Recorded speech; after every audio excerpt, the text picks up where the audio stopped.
بسم اللہ الرحمن الرحیم۔ بعض صحابہ کرام نے بارگاہ نبوت میں عرض کیا، یا رسول اللہ، مالدار لوگ اجر و ثواب لے گئے، وہ ہماری طرح نماز پڑھتے ہیں، ہماری طرح روزہ رکھتے ہیں اور اپنے زائد مال صدقہ کرتے ہیں۔ آپ صلی اللہ علیہ وسلم نے فرمایا، کیا اللہ تعالیٰ نے تمہارے لیے وہ چیز نہیں بنائی جسے تم صدقہ کرو؟ بے شک ہر تسبیح صدقہ ہے، ہر تکبیر صدقہ ہے، ہر تمہید صدقہ ہے اور ہر تحلیل صدقہ ہے۔ نیکی کا حکم دینا صدقہ ہے، برائی سے روکنا صدقہ ہے۔ تسبیح یعنی سبحان اللہ کہنا، تکبیر یعنی اللہ اکبر کہنا، تمہید یعنی الحمدللہ کہنا اور تحلیل یعنی لا الہ الا اللہ کہنا۔ اسے روایت کے حضرت ابو ذر غفاری رضی اللہ عنہ نے۔ ایک اور روایت میں آتا ہے، آپ صلی اللہ علیہ وسلم نے فرمایا، پاکیزگی نصف ایمان ہے۔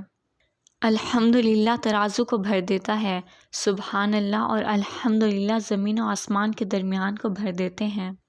نماز نور ہے، صدقہ رہنما ہے، صبر روشنی ہے اور قرآن تمہارے حق میں یا تمہارے خلاف دلیل ہے۔ ہر شخص اس حال میں صبح کرتا ہے کہ وہ اپنے نفس کا سودا کرتا ہے، پس اسے آزاد کرتا ہے یا اسے ہلاک کر دیتا ہے۔ اس سے روایت کیا ابو مالک حارث بن عاصم اشعری رضی اللہ عنہ نے۔ میری ویڈیو پسند آئی اسے لائک کریں، میرے چینل کو سبسکرائب کریں۔ جزاک اللہ۔